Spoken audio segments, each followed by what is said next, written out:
Victor Wembanyama is going to the NBA Finals in his very first playoff run. I'll repeat that for you. Victor Wembanyama is going to the NBA Finals in his very first playoff run at 22 years old, alongside 21-year-old Stephon Castle and 20-year-old rookie Dylan Harper. Just won Game 7 against the Oklahoma City Thunder, who do not go as repeat champions. Once again, there will be a new champion in the NBA. 8 straight seasons of champions that have not been repeats, that have not been even close. Like teams that have won in the past 8 years have not gotten back to the finals in the following year to even attempt a repeat. Spurs, Knicks, 1999 rematch. Knicks swept their series. Spurs in this Game 7, and what a Game 7 it was, because this series was really funny.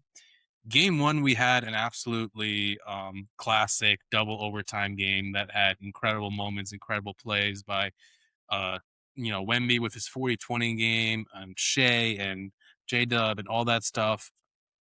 Games 2 through 6, I was sleeping. I was bored. I'm kidding. It wasn't that bad, but I mean, this Game 7 was the first time since Game 1 that there was a lead change in the second half, which means that every single games 2 through 6, whoever won the first half or whoever was in the lead in the second half stayed in the lead. So thank God we had a good game. This was a great game, bro. Spurs started off punching. They were like incredible on offense. They were up 14 points early. They were just on fire from three. Wemby had 2 really nice baskets, one give and go, and he went and got the lob and one jumper over Chet in the first quarter. Wemby in this game played great. There was a stretch in the middle of the game where, he didn't get as many rebounds. I think he ended the first half with 3 rebounds. I believe he ended up with more rebounds. Wembanyama ended up with 22 and 7. So yeah, he got more rebounds. Julian Champagnie, bro. What an addition that this guy is. He went 6 of 10 from 3 in this game. I mean, he has been the most reliable three-point shooter on the Spurs. He's had an up and down playoff series, but in Game 7 completely came out when needed to be. Shout out to De'Aaron Fox as well. 15 points, his best game. He's been injured for the majority of this playoff series. 3 of 7 from 3. OKC, man. OKC. This was a bad series from Shea Gilgeous-Alexander. It just is what it is. Offensively, he was scoring in some games. He was inefficient in majority of games. This Game 7, however, I think he played well. I think he played good. 35 and 9, 12 21. Got to the line a decent amount in the second half. There's just like the defensive pressure that's put on him at all times. He is having 2 eyes on him at all times. 2 defenders, I should say, at him minimum at all times in this game. That second quarter, he went on a really nice stretch.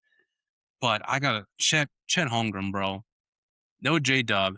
J-Dub played Game 1. He was good. He played like 7 minutes in Game 2. In Game 6, he played 10 minutes for no reason. And other than that, he hasn't played. AJ Mitchell struggled in the first 2 games.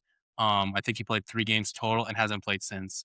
So those are your other 2, your second option and your best ball handler off the bench out. Chet Holmgren, you are the second best player left in this series for OKC. You are an all-NBA 13 player.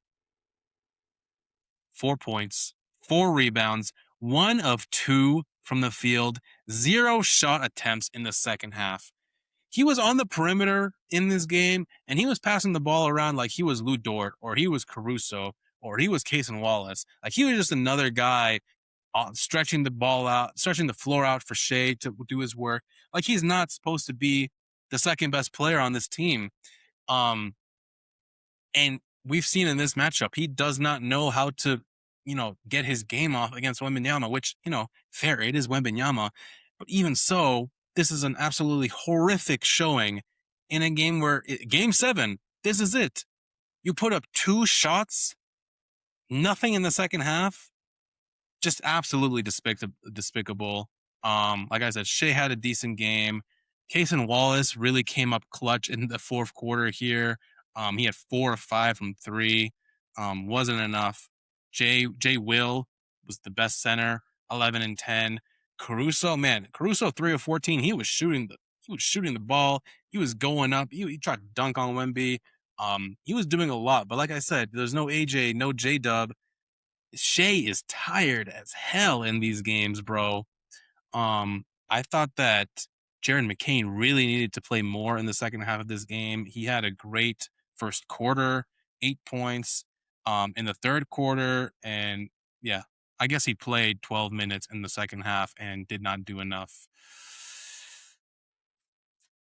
Hey man, what can you say? The San Antonio Spurs are going to the NBA Finals, bro. I mean, this was a great game 7, but to talk about the season as a whole, like you can go back on Pushing the Pace podcast before the season started, over and unders. I'm so glad we did that episode. Spurs was like 40 something wins. I said over because I was like, we had Wemby's rookie year. We had year 2 stopped by blood clots. Year 3, this is his first fully healthy year after his rookie season. I believe in him. I know he's going to be the best defender in the league. I know offensively he's going to have to take a leap, and he's going to win more than 40 games. And they won 60 games in his first ever playoff run going to the NBA Finals. 22 years old, man. This is really potentially the start of something crazy. As we all know, Wemby definitely has GOAT potential just because of his size and defensive ability. And just we've seen it. He has the potential to be the greatest of all time. And he's already going to the finals at 22 years old as the best player. Just took out reigning champions, 2-time MVP, with the help of Castle and Vassell and Harper and whoever else was defending Shea. But it was really a lot of Wemby slowing down this OKC offense, slowing down Shea, making him uncomfortable, making him out of rhythm, making him have no attempts at the rim. He did not get to the rim in this series at all, and it's very clearly because of Wembanyama. And then he had, game 1 that was an incredible performance. Like every single time they've won, he had great performances, even though there was a lot of blowouts. Just to do this in your first series where, like, even though he is so great, the games where he was bad, he was very obviously tired, and like the OKC had some really good games where they were able to get him, out of his rhythm, get him out of the rim, get him out of the paint, sorry, make him shoot a lot of jumpers. In game 6, he made a lot of those jumpers, didn't get to the rim as much. In this game, he, like I said, he had a great start to it, just consistent throughout, even though, like I said, there was a little dip here, but OKC went on a run to tie it up around 65-ish, and then Spurs go on like a 16-2 run off of Champagnie making like 3 threes or something like that, at least 2 threes. Keldon Johnson, bro, has been awful in this series, but he made 2 threes in that fourth quarter. That is just a shotgun to your chest. Luke Cornett has been awful in this series. Every single time he was out there, the Spurs were losing his minutes. He got that block on Isaiah Hartenstein, and it felt like, damn, Spurs might actually win this, bro. They might actually win this because that was a huge possession.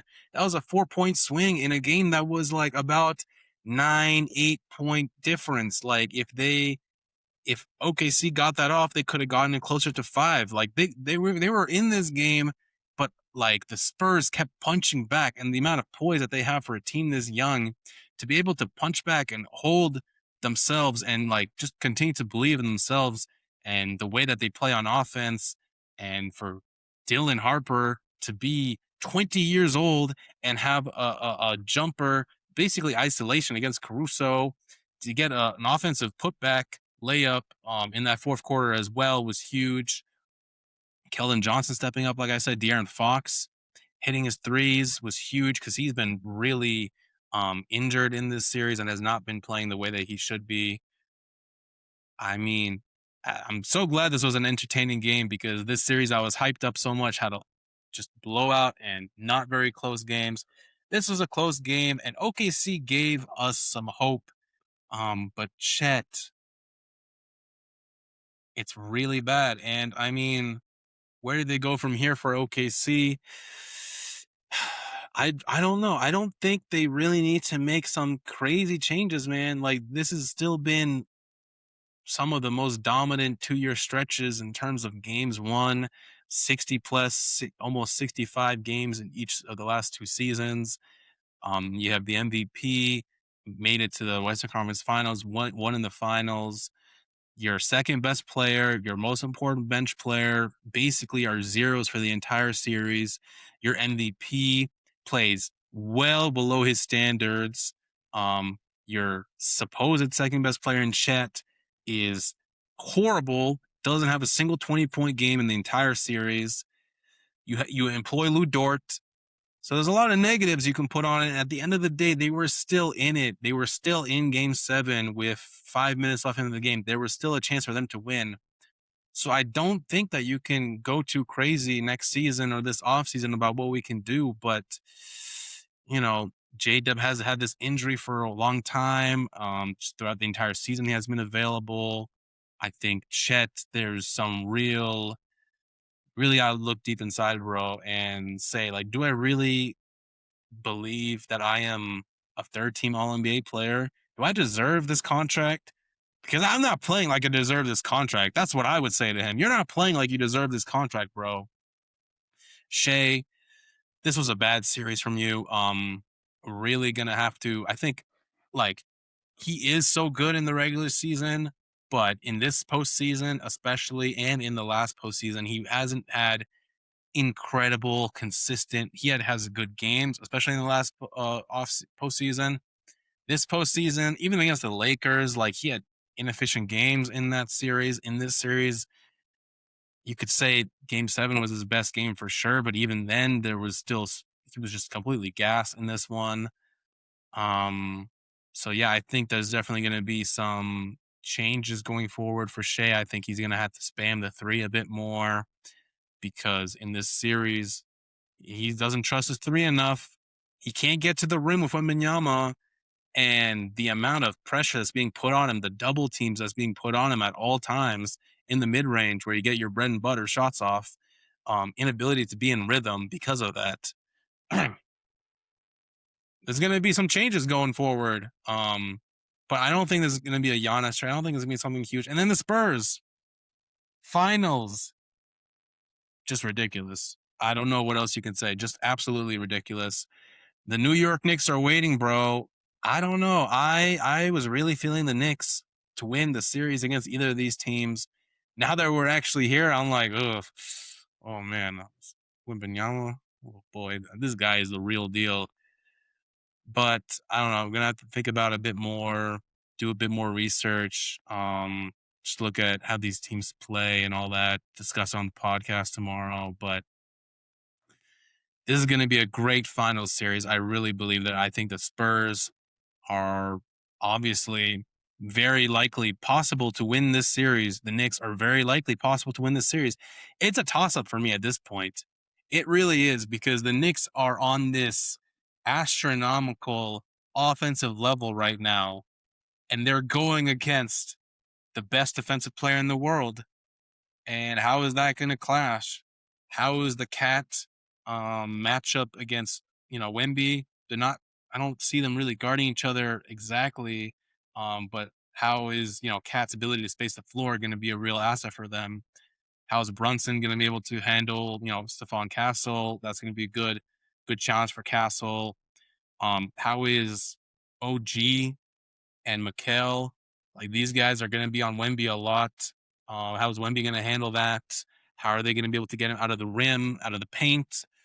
How is Mitchell Robinson going to play with his pinky finger and all that?